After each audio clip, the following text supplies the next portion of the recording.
If you look deep into the night sky, you see stars. And if you look further, you see more stars, and further galaxies, and further more galaxies. But if you keep looking further and further, eventually you see nothing for a long while. And then finally you see a faint, fading afterglow. And it's the afterglow of the Big Bang. Now, the Big Bang was an era in the early universe when everything we see in the night sky was condensed into an incredibly small, incredibly hot, incredibly roiling mass. And from it sprung everything we see. Now, we've mapped that afterglow with great precision.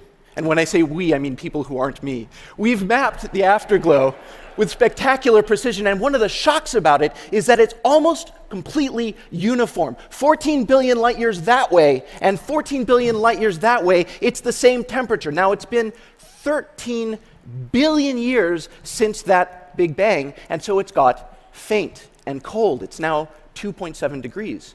But it's not exactly 2.7 degrees. It's only 2.7 degrees to about 10 parts in a million. Over here, it's a little hotter, and over there, it's a little cooler. And that's incredibly important to everyone in this room, because where it was a little hotter, there was a little more stuff. And where there was a little more stuff, we have galaxies and clusters of galaxies and superclusters and all the structure you see in the cosmos.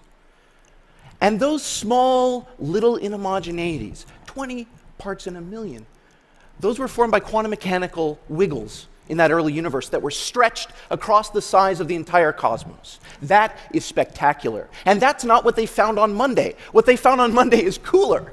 So here's what they found on Monday.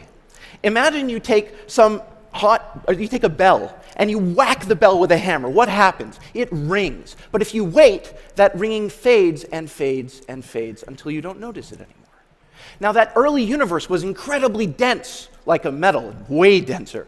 And if you hit it, it would ring. But the thing ringing would be the structure of space-time itself. And the hammer would be quantum mechanics.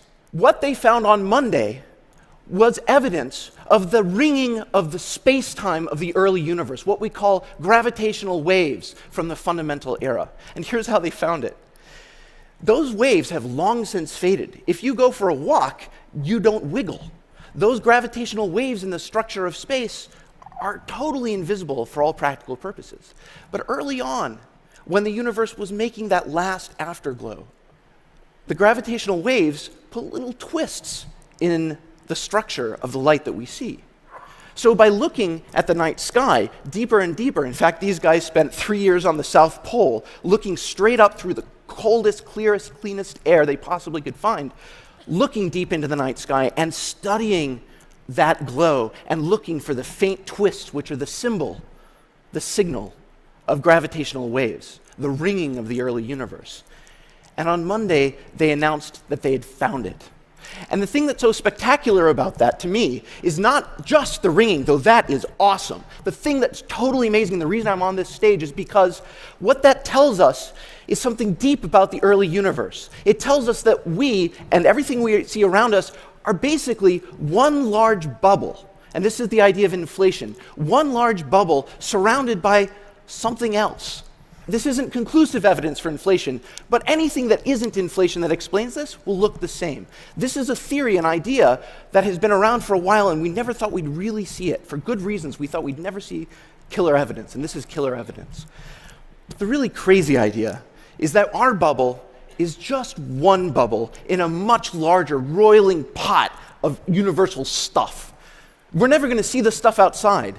But by going to the South Pole and spending 3 years looking at the detailed structure of the night sky, we can figure out that we're probably in a universe that looks kind of like that. And that amazes me. Thanks a lot.